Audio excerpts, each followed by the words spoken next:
What's going on guys, आजको भिडियोमा चाहिँ अल्टिमेट स्टाइल ह्याकको बारेमा छ। स्किनी गाईहरूको लागि चाहिँ होइन, पातलो हुनुको पीडा चाहिँ हुन्छ नि, मैले भन्दा चाहिँ जस हुन्छ नि कसले बुझ्यो होला र।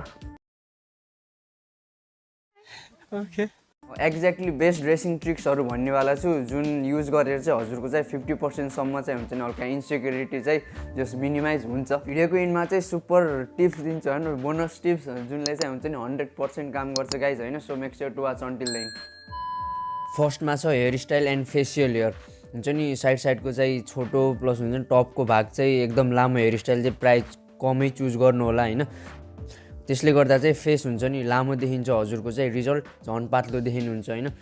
डोन्ट चुज अन्डरकट हेयर होइन, युनिफर्म हेयर स्टाइलले चुज गर्नु होला या रेगुलर हेयर स्टाइलहरू। बियर्डमा चाहिँ फ्रेन्च बियर्ड चाहिँ झुक्केर पनि नराख्नु होला यति चाहिँ पातलो हुनुहुन्छ भने चाहिँ। भिडियो अगाडि बढाउन भन्दा पहिला प्लिज गाइज होइन सब्सक्राइब गरिदिनु। Number 2, no V-necks and vertical stripe. यो दुइटा चाहिँ हजुरले चाहिँ इग्नोर गर्न पर्छ गाइज होइन। लास्टै पातलो देखाउँछ भर्टिकल स्ट्राइपले चाहिँ, भर्टिकल स्ट्राइपको सट्टा चाहिँ हजुर चाहिँ हुन्छ नि होरिजेन्टल स्ट्राइपतिर चाहिँ सिफ्ट हुन सक्नुहुन्छ। भिनेकको सट्टा चाहिँ round neck T shirt or polo T shirt होइन। पोलो टी सर्टले चाहिँ स्किनी केटाहरूलाई चाहिँ कम्प्लिमेन्ट गर्छ। होरिजेन्टल स्ट्राइपले चाहिँ हजुरलाई हल्का ब्रोड देखाउन चाहिँ हेल्प गर्छ, like it create illusion. Number 3, don't wear loose clothes. यो मिस्टेक चाहिँ मैले धेरै गरिरहेको हुन्छु टु बी अनेस्ट होइन। धेरैले सोच्छ पातलो मान्छेलाई चाहिँ हुन्छ नि ब्यागी राम्रो देखिन्छ भनेर, but that's not the true. Well fitted clothes नै चुज गर्नु गाइज होइन। हल्का मिनिमाइज गर्न चाहिँ फुल स्लिभ सर्ट एड गर्न सक्नुहुन्छ। वार्डरोबमा चाहिँ हाफ स्लिभ जति इग्नोर गर्नुहुन्छ त्यति राम्रो हजुरको लागि चाहिँ फाइदाजनक हुन्छ।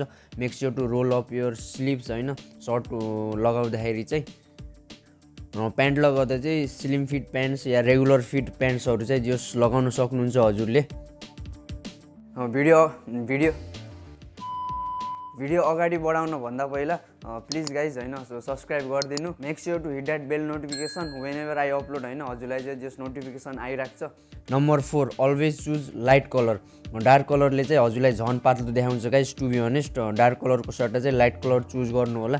हजुरको डेली आउटफिटमा चाहिँ like light blue, olive green, light pink यति डार्क कलर नै मनपर्छ भने चाहिँ भित्रबाट चाहिँ फुल ब्ल्याक फिट होइन, बाहिरदेखि चाहिँ रेड फ्ल्यानेल सर्ट या बमर ज्याकेट एड गर्न सक्नुहुन्छ हजुरको इच्छा अनुसार होइन। Which is called layering. 5th list of our video.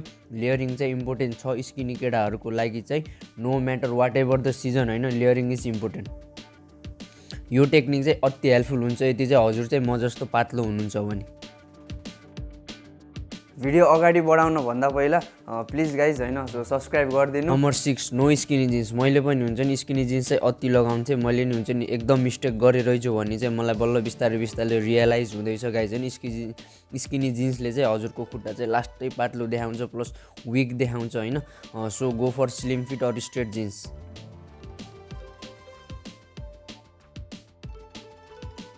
Number 7, no bulky accessories like big chain, big frame, big bracelet, big belts, big rings होइन। यिनीहरूले चाहिँ हजुरलाई चाहिँ हजुरको चाहिँ स्ट्रक्चरलाई चाहिँ हुन्छ नि झन् पातलो देखाउँछ होइन। यसको चाहिँ ठ्याक्कै अपोजिट गर्नुपर्ने हुन्छ। हजुरले चाहिँ choose simple size for your self होइन। लाइक बिग वाच पनि जस प्रायः कम नै युज गर्नु होला। 14 देखि 15 mm सम्मको चाहिँ वाच चाहिँ जस राम्रो हुन्छ स्किनी केटाहरूको लागि चाहिँ। भिडियो अगाडि बढाउन भन्दा पहिला प्लिज गाइज होइन सब्सक्राइब गरिदिनु। Number 8, proper shoes. लास्टै पोइन्टी स्निकर्सहरू पनि नलिग्नु होला, प्लस लास्टै बल्की स्टिकर पनि नलिग्नु होला। मेरो चाहिँ हजुरलाई पर्सनल रिकमेन्डेसन होइन। दुइटै सुजले चाहिँ हजुरलाई पातलो नै देखाउने होइन। हजुरको सुजले चाहिँ धेरै म्याटर्स गर्छ, हजुर चाहिँ कस्तो देखिनुहुन्छ भनेर। हजुर पातलोपन झन् हाइलाइट गर्छ यस्तो पोइन्टी सुजहरू प्लस बल्की सुजले चाहिँ। Go for regular size like Converse होइन, एयरफोर्स 1 अहिले 2023 अनुसार चाहिँ न्यू ब्यालेन्स 550। बोनस टिप्स, जे जति कपडा लगायो नि at the end of the day होइन, सुत्ने बेला चाहिँ सबै चिज मजाले फुकालेरै सुत्ने हो। रियालिटी र फ्याक्टलाई चाहिँ जस एक्सेप्ट गर्नु होइन।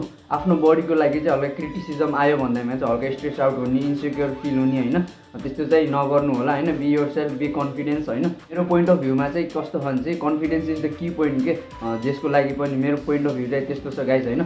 Be confidence. म चाहिँ at the end of the भिडियोमा चाहिँ त्यही भन्न चाहन्छु होइन।